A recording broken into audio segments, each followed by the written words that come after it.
having start the cheering. Welcome to the stage, it's Aidan Lynch! Hello. Hello everyone, we've now reached the cancer segment of the show, so strap in for some real comedy. My name's Aidan, I am from Dundee, which is a lovely city. It's a great city for science as well. I can give you another fun fact about Dundee, which I recently learned. We are the European capital for teenage pregnancy. Yeah, it's great what your grandkids can teach you. So I've been working for a couple of months in a bowel cancer lab at the University of Glasgow, and despite looking like a child, they do trust me to work in the lab. Like, I can assure you, I don't just make the coffees for everyone. They drink tea as well. In fairness, yeah, I've only been there 6 months, and weirdly, my phone has started to catch on. Like, you know how sometimes it seems like your phone listens to you and is advertising you stuff you've talked about? Well, after a few months in the lab, my phone started to think I had cancer. So I was getting adverts for tests and screens.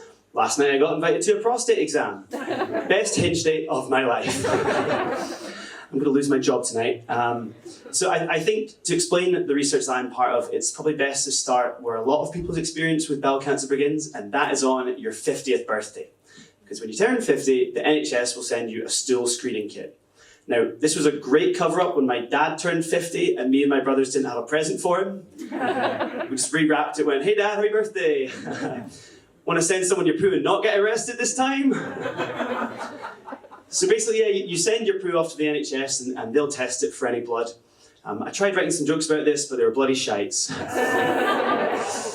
And if they detect a certain amount of blood in your poo, they will then invite you back for a colonoscopy, where essentially someone like my boss will just put a selfie stick up your bum. You can watch a live stream of it. They give you popcorn.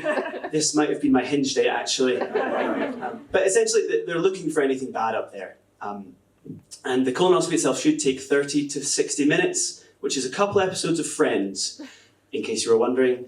And it should be mostly harmless, although you are offered some sedatives to get you through any pain you might feel by watching Friends. I just hate Friends. I've got Mike, so deal with it.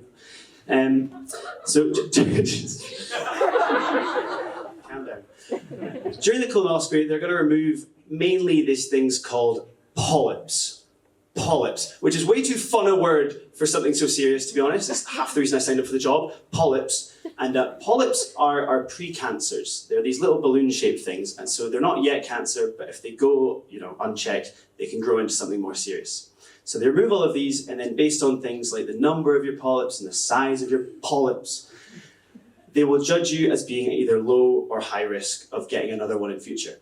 And this is really important because if you're low risk, then you'll just get put onto the regular screening program, whereas if you're high risk, you'll then be invited to another colonoscopy in 3 years to check up. And this is where our group comes in, because they did a study 5 years ago, so I had just turned 10. And they found that about half of patients are actually put into the wrong group. So that means there's a lot of high-risk patients that actually don't go on to get a polyp, and this wastes their time, the NHS's time. And there's a lot of low-risk patients who do, and so they can go years unchecked. So this takes me to the main aim of our research, which is that we need better ways to predict if you're going to get a polyp in the future. Unfortunately, patients didn't like it when we brought them a crystal ball, and they really didn't like my suggestion of pooing on a Ouija board. Okay, Spirit, how many years till my next polyp? Number 2! So unfortunately, we've had to resort to real science. So we have a cohort of like thousands of patients, thousands of polyps, and we can look inside these, take little slices, and stain them for different proteins and genes. Essentially, I just make stains for a living, which my mum absolutely hates. In fact, she still thinks I work at Aldi. And the overall aim of this is to eventually change bowel screening forever. Well, it's not forever, but in the UK, and get a more accurate risk score. You can read more about our group by Googling the INSIZE project. INSIZE stands for Integrated Technologies for Improved Polyp Surveillance. I don't know either. I've been trying to figure that out for months. You can read our research in articles such as Gut, which is like Vogue for people with tummy issues. But if you can take anything away from today, just take part in screening when you turn 50 and look after your diet. I'm coming up on my time, so I've just got 2 more jokes left for you. El girl on you. Okay, thanks, I've been Aidan.